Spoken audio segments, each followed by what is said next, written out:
Baron Trump's Marvelous Underground Journey, Chapter 32.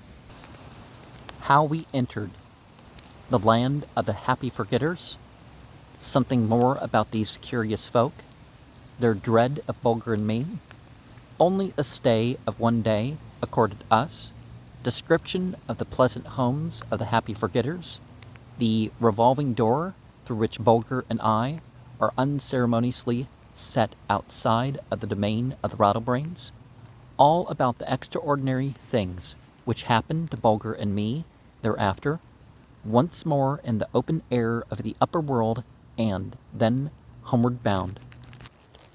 Hurled out in the sunshine seems like some sort of geyser situation.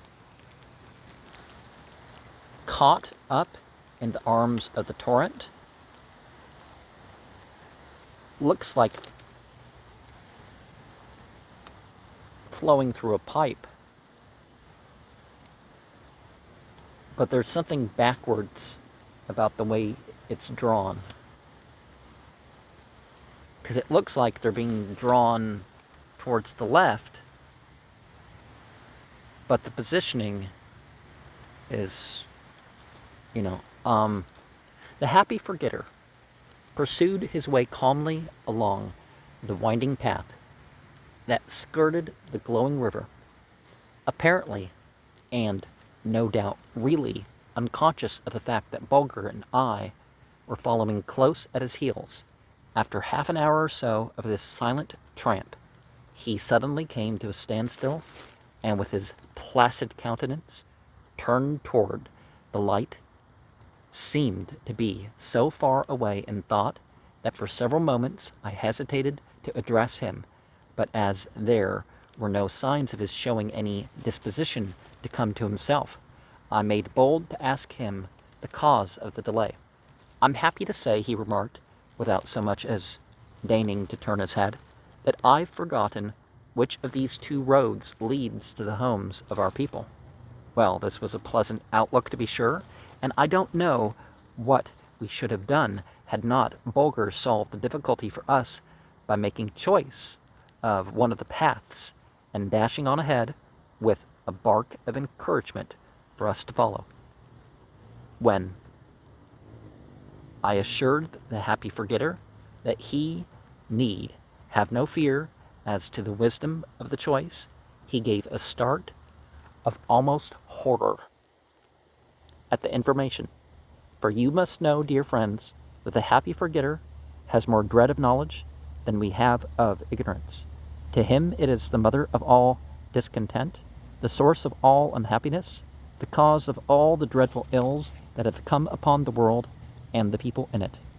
"The world," said one of the happy forgetters to me sadly, "was perfectly happy once, and the man had no name for his brother, and yet he loved him, even as the turtle dove loves his mate, although he has no names to call her by.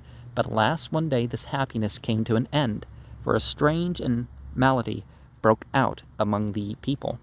They were seized with a wild desire to invent names for things, even many names for the same thing, and different ways of doing the same thing.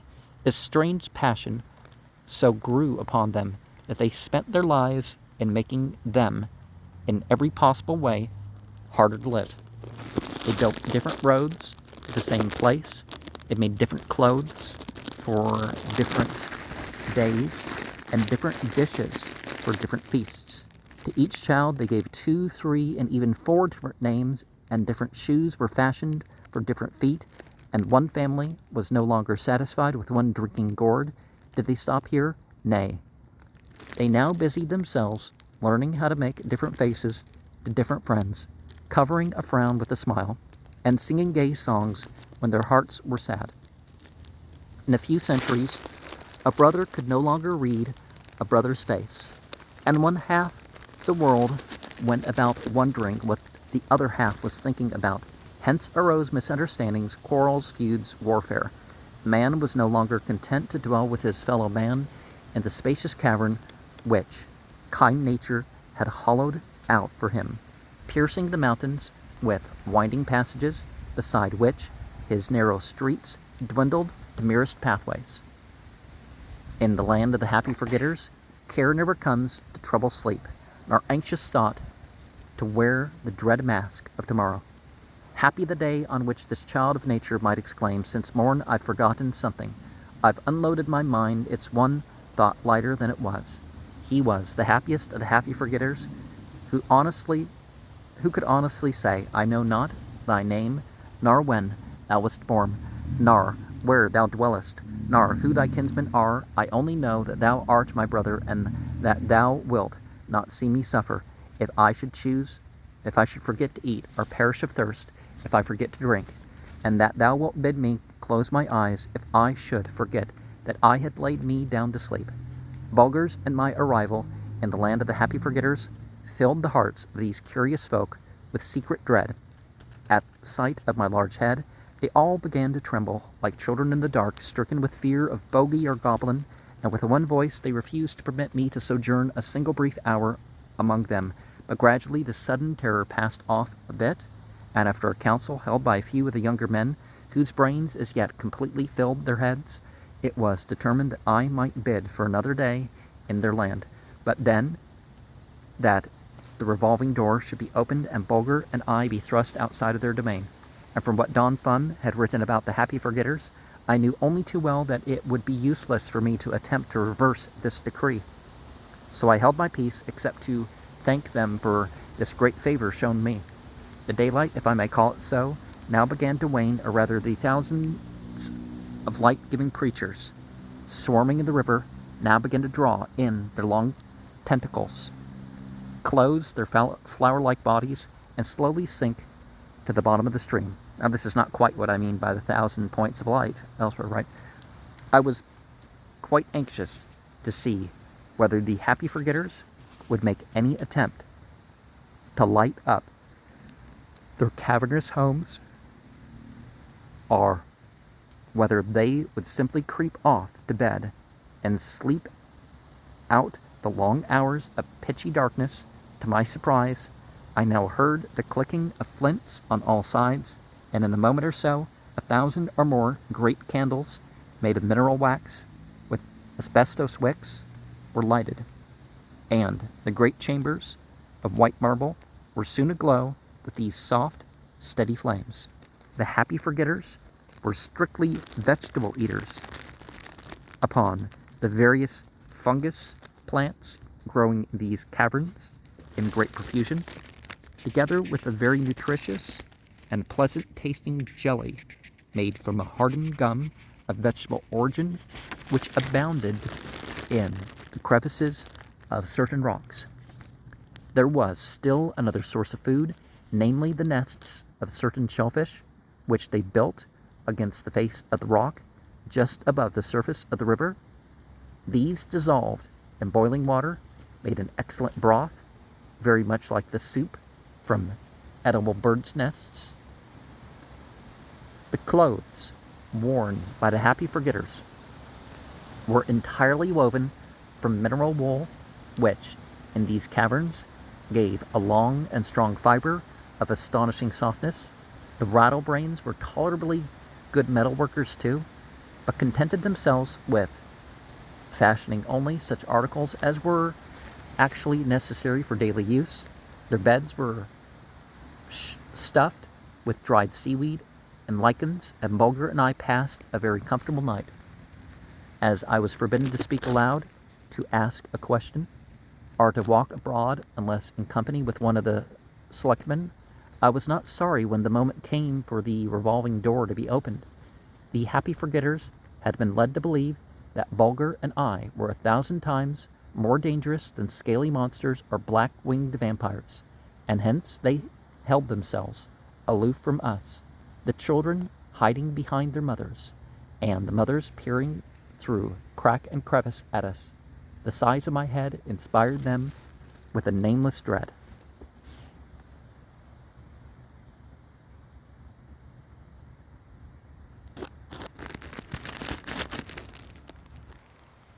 And even the half-dozen of the younger and more courageous drew aside instinctively to let me pass. For the first time in my life, I was an object of horror to my fellow creatures, but I had no hard thoughts against them. Timid children of nature that they were, to them I was as terrible an object as the torch-armed demon of destruction would be to us if he were let loose in one of our fair cities of the upper world. And now, the guard of happy forgetters had halted in front of what seemed to me to be a huge cask fashioned of solid marble, and set one half within the white wall of the cavern to which they had led me. But on second glance I saw that there was a row of square holes around its bulge, like those in the top of a capstan. The happy forgetters now disappeared for a moment, and when they joined me again, each bore in hand a metal bar, the end of which he set in one of these holes. And then at a signal from the leader, the huge half-circle of marble began to turn noiselessly around, exactly like a capstan. As each man's lever came to the wall, he shifted it to the front again. Suddenly, to my amazement, I saw that the great marble cask was hollow, like a sentry box, and you may judge of my feelings, dear friends. Upon being politely requested to step inside, did I refuse to obey? Not I. It would have been useless, for was not the whole tribe of rattlebrains there to lay hands upon me and thrust me in?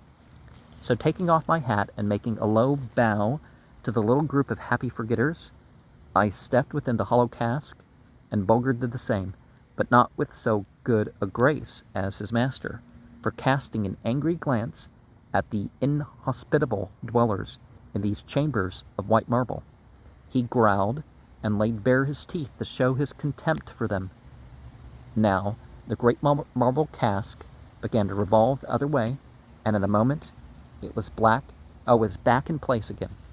I heard several sharp clicks as if a number of huge spring latches had snapped into place, and then all was silent as the tomb, and I had almost said as dark too, but no, I could not say that, for I looked out into a low tunnel which ran past the niche in which Bulger and I were standing, and to my more than wonder, it was dimly lighted.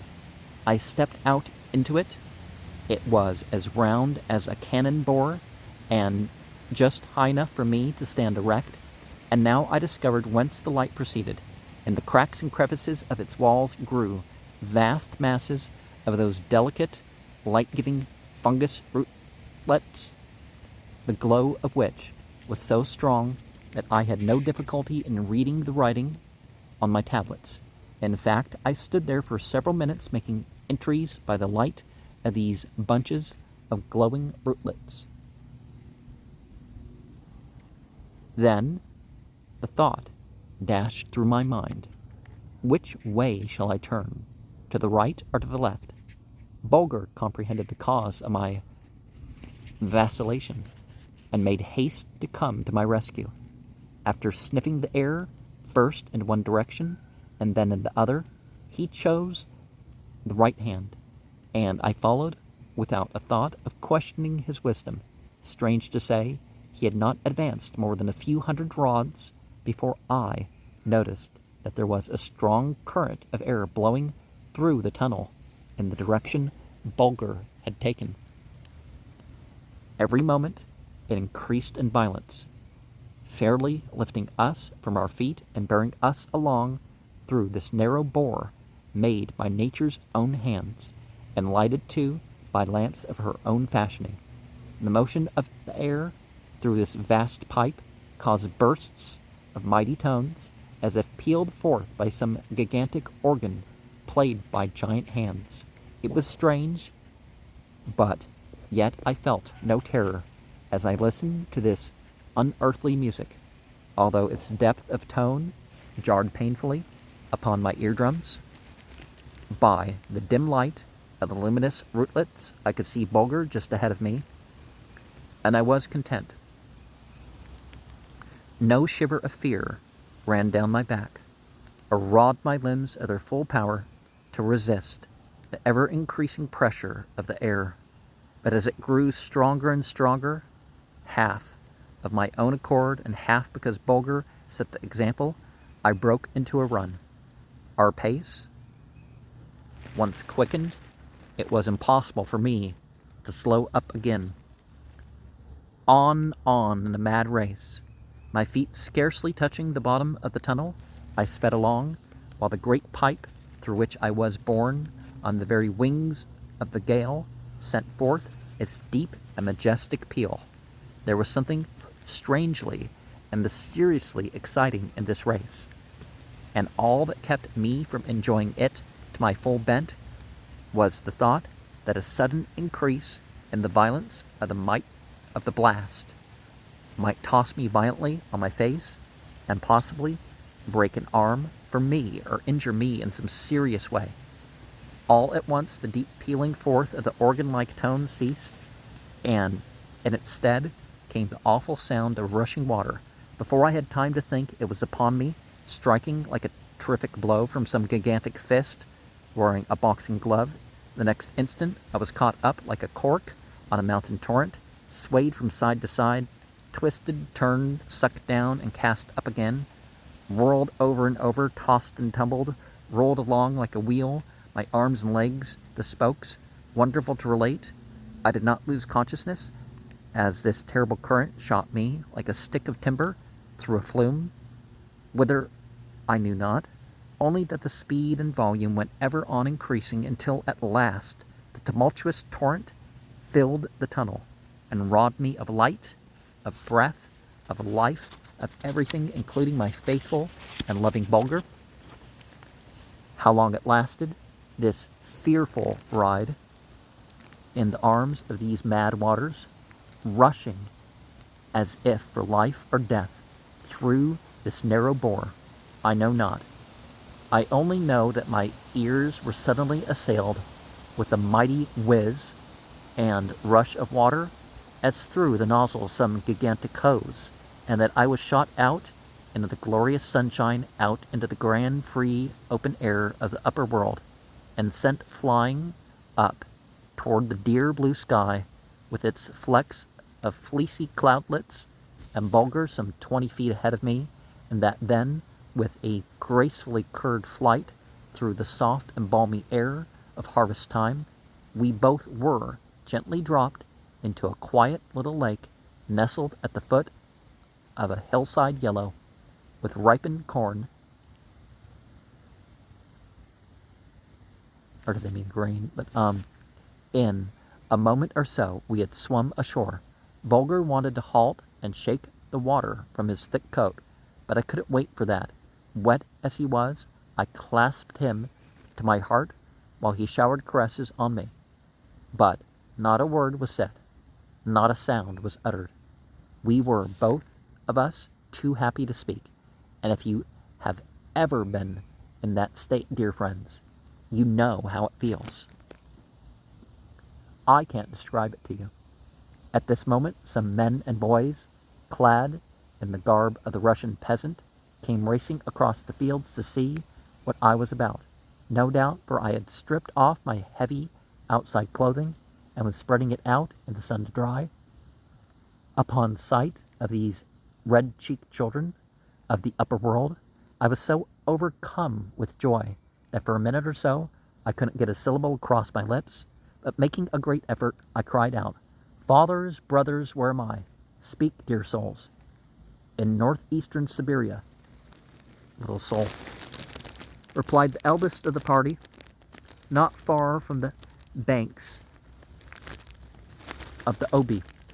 But whence comest thou? By St. Nicholas, I believe thou wast spit out of the spouting well. What art thou doing here alone?" I paid no attention to the question.